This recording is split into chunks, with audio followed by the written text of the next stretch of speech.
Hey, happy Friday. Very happy for me because I am starting to feel like a human being again. I have been sick with what you would probably expect people get sick with the most right now. It was not fun, but precautions had been taken, and I've spent a lot of time resting and recuperating and getting better. So I'm starting to feel like a human being again. In retrospect, I didn't look super well in last Friday's video, but and I filmed that before Friday, obviously. So that's where we are. But before we jump into today's book, it is my birthday today as of this posting. So I'm gonna shamelessly ask for engagement up front. If you want to subscribe, like, comment on this video, other videos, what have you. It would be a nice way to wish me a happy birthday. But as always, birthday aside, there is no expectation or obligation for that, obviously, and I'm just glad you're here. And what you were surely here for, rather than my more general babble, we are talking today about Spells for Forgetting by Adrienne Young. So this was my first Adrienne Young book. Nope, that's a lie. I've read Sky in the Deep, but it's been a few years. But I don't have a larger kind of overarching sense of her voice as an author across her body of work, so to speak. That being said, I was very interested in how her young adult career would translate to this book and that young adult voice would translate to this book, because the blurb felt very young adult to me, and not in a bad way, but with an extra layer of distance. So it follows a couple of protagonists, which we will get into, but the center of the story follows Emery and August, who were together as teenagers, and they were a part of a friend group of 4. And on graduation night, the orchard of this town burned, and one of their friends, Lily, was found dead, drowned in the middle of the forest with no real sense of what happened or how she got there. However, the town pointed its fingers at August, even though he had an alibi for the night. So him and his mother were forced in a way to flee this island and this community, leaving Emery behind. And the book picks up with August going back to this small island town to bury his mother. And it is the end of tourist season, and the community has found a kind of new equilibrium after this tragedy, and this is upsetting the order of things. And it is also introducing all of these memories and unresolved tensions and longings for Emery, who was left behind. And since that night, she has been in a kind of on-again, off-again relationship with Dutch, the other friend of this group, and August's alibi for that night. And there is a sense immediately that this town does not want August here. It is not just a man coming back to kind of face the demons of his past, but there is a real and present danger in this community for him, but also maybe for the community from him. It's very unclear. And that lack of clarity is part of the central focus here. It is clearly meant to be this kind of lingering mystery and this kind of building tension and this sense of secrets and small town community secrets and secrets between friends and lovers, and the way everything kind of builds. Part of the way that this uncertainty is maintained is through point of view. The narrative doesn't use either a strict first person or a strict third person point of view, in that it is a strict first person and that it's always told from first person, but we get to see a lot of different points of view, with Emery and August being our main points of view. Now, I think that this was meant to create that sense of uncertainty or build that sense of uncertainty. We weren't supposed to know who we could trust from either our narrators or the other people in town. It was supposed to keep us a little bit on edge, I think. However, I don't think being executed in this way, I can see the kind of workings there. I can feel the intention of that, but I don't think it paid off for me personally as a reader. Rather than keeping me kind of off kilter, it kind of removed me from the urgency of everything, and I didn't feel connected to our protagonists or the stakes, especially because I said I was very interested in this concept that felt kind of young adult, that kind of haunted, atmospheric space with these lingering tensions and this very central kind of romance at the heart of things, and this angst and build. But being able to see that from a kind of distance as adults looking back on all of this, because there is that urgency of feeling in the teenage years, and I was interested to see how that was going to be navigated. I was interested in seeing all of that kind of urgency of those first love and teenage emotions being kind of looked at with that more mature distance and being able to kind of reevaluate, even if that connection is still there, what that's going to mean. However, I don't think it took enough of that distance.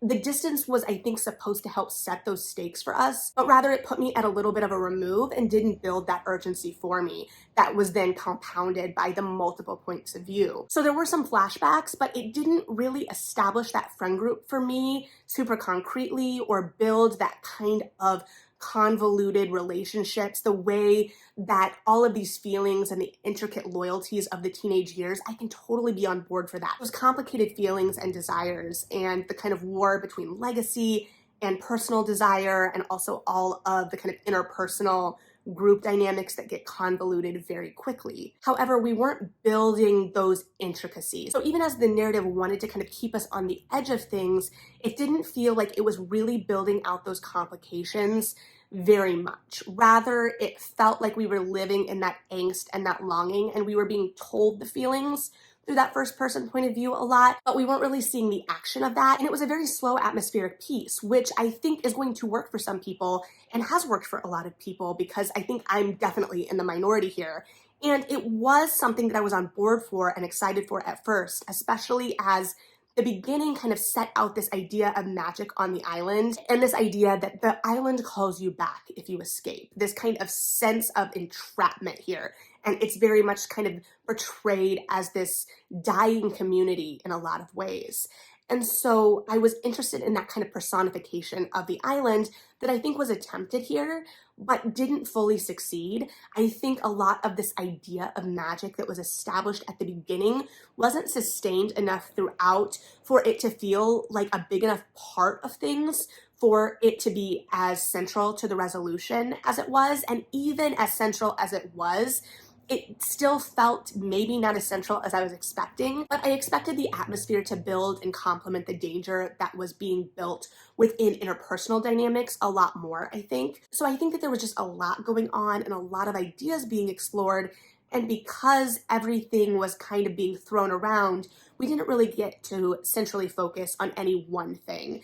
And so we almost got caught up in a little bit more, at least it felt like, of the melodrama of things. And that melodrama didn't feel as rooted or connected because we were really relying narratively on this connection between August and Emery, this real lingering first love and the passion there, the passion that is still there. And at times, especially in kind of reference to how Emery reacted after August left the island, it felt a little Bella and New Moon. That height of emotion makes sense in those teenage years, but that we're still being expected to kind of live there, it makes less sense because we as readers aren't being given a reason for that connection. Or it doesn't feel like it is being drawn in a way that we can really feel that intense obsession connection. And obsession may be too strong a word. I don't know that that's necessarily what it's building, but it's definitely playing on that lingering love and that lingering attraction and feeling.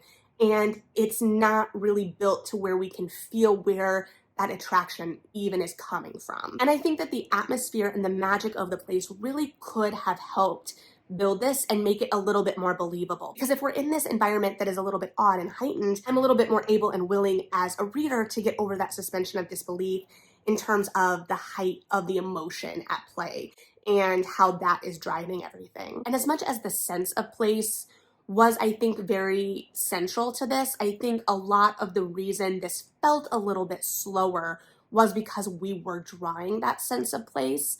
I also don't think it was enough. I don't think it was necessarily pointed or directed enough, especially as that sense of place became so central to everything. And I don't think it was naturally built to why this was so important to these people. And it doesn't have to be a big why. It doesn't have to necessarily be a magical why. There's a great breadth of stakes in the idea that this place that is an entire community's way of life and is in the decline, kind of what that means and kind of what they're willing to do to protect this sense of home and belonging. And I think that this is played with a little bit in the narrative in the sense that we are seeing this place at the end of tourist season. And there is clearly this kind of chafing with the community about how important the tourists are to their way of life and ability to sustain themselves, and this idea that the tourists are still outsiders. But what does town and this community look like for insiders? This idea that it is a little bit smaller and more run down. But it also doesn't feel, unfortunately, like we are getting the full sense of what these people are fighting for, because we are seeing the decline, but we're not seeing what we are clinging to, what makes it worth it. And it may just be that sense of comfort and connection, but it doesn't feel like that is built in a way that makes the fight make sense. And because of that, because we have this angle too, we don't get as much about Lily's murder, which feels like it's going to be so central to the story. But we don't even really articulate wanting to solve it until late into the last third of the book, and more as a device for Emery and August to kind of clear their names and gain protection in some way. And so Lily's murder becomes very much a device. And on top of that, she is not painted super fully in flashbacks, and her memory is complicated and her legacy is complicated, but in a way that almost kind of villainizes her without drawing her as a complete person. And teenagers are capable of multitudes, but it doesn't feel like we get that for her, and that feels a little icky to me. I totally understand wanting to complicate the memory, but we're not really given enough to complicate anything. Rather, it still feels like we're seeing something very one-sided. And so between that more one-sided portrayal and the kind of afterthought of everything there, it just doesn't feel like a driving factor in the book in the way that I really felt like it was going to. Rather, we have this more kind of slow, atmospheric legato longing and pining and angst. And to be fair, I like all of those things. I just think that there were opportunities to make all of that work better in tandem. And so because we were trying to do so much, I as a reader didn't really have anything to latch onto. And I was really interested in kind of exploring August and Emery's points of view more, and maybe kind of complicating that, because I think that there was the potential and maybe the intent to use those point of views and complicate them and make us as readers wonder if we can trust either of these protagonists and these points of view. But I think by muddying the waters with all of these other points of view, we took away from that, because the other points of view didn't necessarily forward the story anymore. I think that there was an intent there to draw the community a little bit more with those other points of view and to give us those insights that I felt were lacking. I think there was that intent there. I just don't think that it succeeded for me as a reader, unfortunately. So I don't necessarily consider myself super passionate one way or the other in terms of point of view, other than I do not like second.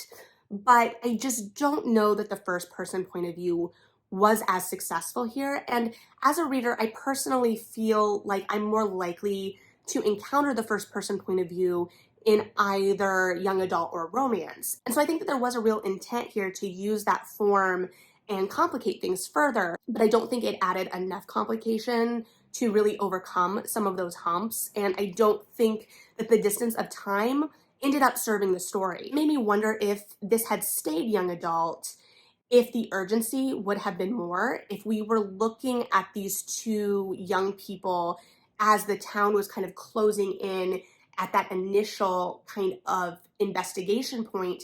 I think everything would have felt a lot more urgent. I was very interested by that idea of time, and I understand the instinct to give that more time and reflection, but I don't think we ultimately did. I do think it added layers of complicity, and it was clearly very interested in looking at generational ideas, but I still think that that could have been served in the young adult format. So I don't know. Again, I've seen a lot of really positive reviews on this one, so it may just be me, and I'd be really interested to hear your thoughts one way or the other if you've read this one. Ultimately, I just didn't end up connecting with either Emery or August because they didn't really feel like full people to me. I wasn't really connected to them as people. I didn't really get a sense of their full lives, even amidst this very centered story.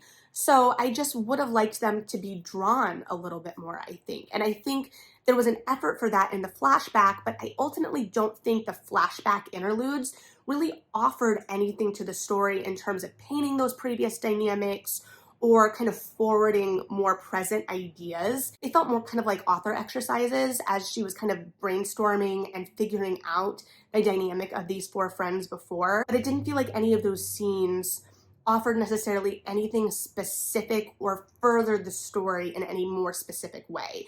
And again, that could just be me. I think the whole thing could have benefited from tightening. Regardless of the point of views, even if we left, the multiple first person point of views in, I think if everything had been tightened, it may have helped solve some of those problems. And I don't think that tightening that pacing would rob the atmosphere and the slower pacing that were clearly so central to this. I want to be clear that I don't think it needs to be faster paced necessarily. I think that the slower atmospheric sense of everything really does serve the story and it makes sense for the setting. I actually think a lot of that could have been heightened even more. We got caught so much, I think, in that kind of personal reflection and angst that even the setting had opportunities to reflect it, which I thought from the beginning we would utilize more. We had that first scene with the kind of changing of the leaves, and we got these few senses of omens throughout. We talked about like the starlings gathering, and maybe I just don't know enough about like the magical side of things or what animals represent, but it didn't feel like that really pushed anything far enough to make the island, which clearly wanted to be personified to some extent, it didn't go all the way. And I think if we had just pushed all the way in some of these areas, we would have gotten a little further narratively. There were a lot of pieces at play and a lot of good instincts, and we were taking narrative risks in a lot of ways. I would argue that the kind of multiple first person point of views is a narrative risk in some ways, but we weren't willing to push it all the way to see a potential payoff of it. I think we were still playing it a little too safe in some aspects, and we ended up robbing the narrative as a whole in a lot of different ways. So I didn't hate my read by any means, and I still enjoyed the atmosphere. I just saw a lot of opportunities in it, and I don't know if at the end of the day, we were coming at this from the right angle, maybe. So I don't know. I would love to hear your thoughts, but thanks for hanging out. Like and subscribe if you feel like it, read something good, and yeah, bye.